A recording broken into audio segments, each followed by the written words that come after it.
This is One-on-One.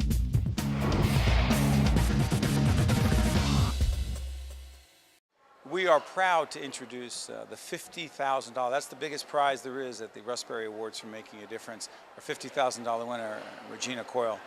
And Regina, were you surprised when you were recognized? I was. You're caught up in the moment of everybody's wonderful stories. You have all these great people talking about what they do, and you feel a little bit insignificant compared to some of the other people. I mean, I help people in a flood, and I was there at the right time. But these people who do wonderful things constantly you just sit there and you go, okay, who's left? Well, Regina's actually not doing a very good job describing what she did and why she was recognized. Describe the organization you're connected to, the parish house we were talking about. Well, I'm the trustee at St. Margaret of Crotona Parish, and in Little Ferry, New Jersey. And it actually services Little Ferry and Moonachie. What we were actually doing was, after Hurricane Irene, we had a problem because people would not leave their homes. That's a flood area, right? That was a flood area, and people would not leave their homes because they had animals. So we decided, with the help of my pastor at the time, Father Art Humphrey, to make this, if we needed it, animal friendly. So in all the classrooms, we made tarps and papers and had dog bowls and had secured everything so that if push came to shove and this woman decided to hit us really hard, Sandy, we were prepared. We were actually, my boss, because it's a voluntary organization, was Detective Craig Hartless, and I had been up in Mount Fuji, something at Felician. We had gone for Halloween, a celebration, and a murder mystery, and we were planning what we were doing there. And we cooked. When we came back the next day, we had cooked enough food. We had everything prepared. You were ready. We were ready. We were ready for anything. We were ready for the storm. But after 125 people and animals in their classrooms and everybody secure, we had to evacuate within 15 minutes because the berms blew. explain to the folks what that means. The berms blew. Never happened before. And so all of a sudden, it's like the levees go. Absolutely. It's you read about how it happened in New Orleans and how it happened in other places, but it was us this time. And you heard the raging water come through, and we had 15 minutes to get these people out. And then a little ragtag group after that, who did not fit on the bus, stayed there for about 3 hours on top of tables as the waters rushed into the hall. Did that mean everything that you had prepared was ruined? The food, a lot of the food and everything, the stoves were gone. The cots we had put up on tables, which we had set up for dinner, but a lot of the stuff got hit when it moved from the force of the water. I mean, it was a very vicious water as it came through.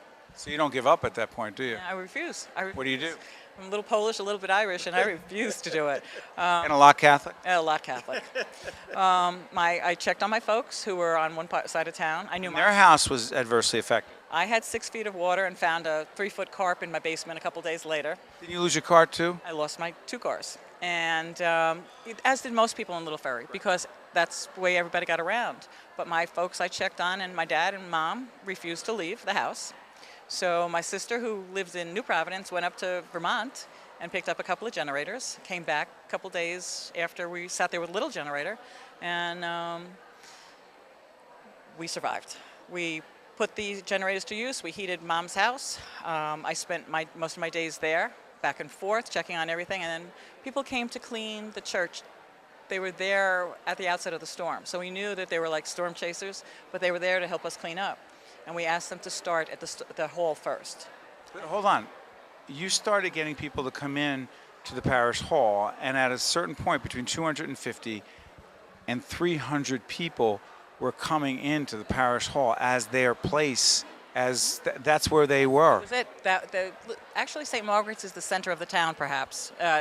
It was the center of everybody's town at that point because they could walk there.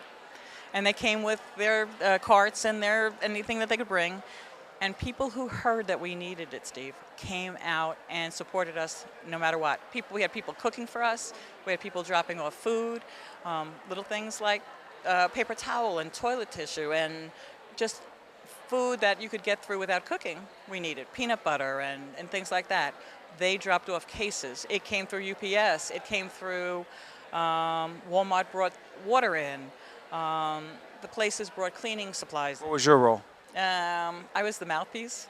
I was able to put everything together. The volunteers of Bergen County came through and got me more people to come and help. My phone number was given out, and we actually played a role. I played a role in putting it all together, getting the food at the tables, getting the things set up so that the people could come to a place where they knew it was safe, they knew it was dry, they knew it was in walking distance, and they could survive a little bit. What made you know that you had to do this? If not me, then who? There's no, I actually had the keys to the kingdom. Being the trustee at St. Margaret's, I had the keys. The pastor at this time was dying. He had melanoma, and he was in Villa Marie Claire. And unbeknownst to me, he was evacuated and moved around. He had given me the blessing to use all of the facilities that we had. And I think he's watching me today. I know he's watching me today. But he let us use it during Irene. So we just continued, and we made it a place where people could come to pick up things that they might have needed and lost. What's the biggest message? You were the $50,000 winner today amongst some pretty special people, right? Absolutely, absolutely. I am humbled and honored that it was me. Yeah, but you saw the reaction to you. What would be the message that you would want to share with everyone watching on public television right now who say, hey, that's amazing, that Regina, she's something, but I'm not that kind of person? You say? Everybody really is that kind of person. You pay it forward just a little bit. Some people have it better than others. You just help one another. Mother Teresa used to say about the pebble, and that's what was spoken about today. The ripple? The ripple effect from a pebble. If you throw a pebble in the water, it has ripples. We can all be a pebble, but we certainly can be a ripple. That's what Angelica said. Yeah, that's what Angelica, and that's what Mother Teresa said too. We can all be, we don't have to be the pebble, but you can be the ripple. Just keep it going. Just pay it forward. You feel good about this? I do, but God is good to me. God has been really, really good to me. My house is on the mend. Most houses in Little Ferry are still on the mend. We put forward great programs with the help of the United Way, the help of Habitat for Humanity, who's working diligently to get these people to some set of normalcy. I don't know if there's going to be a normal for Little Ferry Moonachie. I don't know what a normal would be. I've got hope and healing, helping the kids get through the stress. They deal with the mental and emotional, psychological issues of people affected by this storm. And not just the children, but the adults too. And I think now we were very strong and very.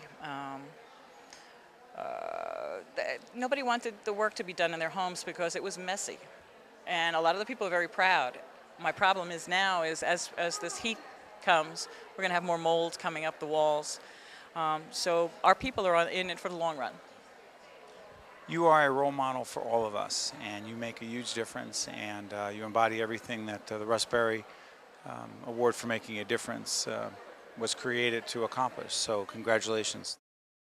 One-on-One with Steve Adubato has been a production of the Caucus Educational Corporation, celebrating 25 years of broadcast excellence. Funding for this edition of One-on-One with Steve Adubato has been provided by Fedway Associates, Inc., the Russell Berrie Foundation, Cone Resnick, New Jersey Natural Gas, Verizon Communications, and by the law firm of Gibbons PC. Promotional support provided by the Star Ledger and NJ.com. Transportation provided by Airbrook Limousine. One-on-One with Steve Adubato has been produced in partnership with St. Joseph's Healthcare System.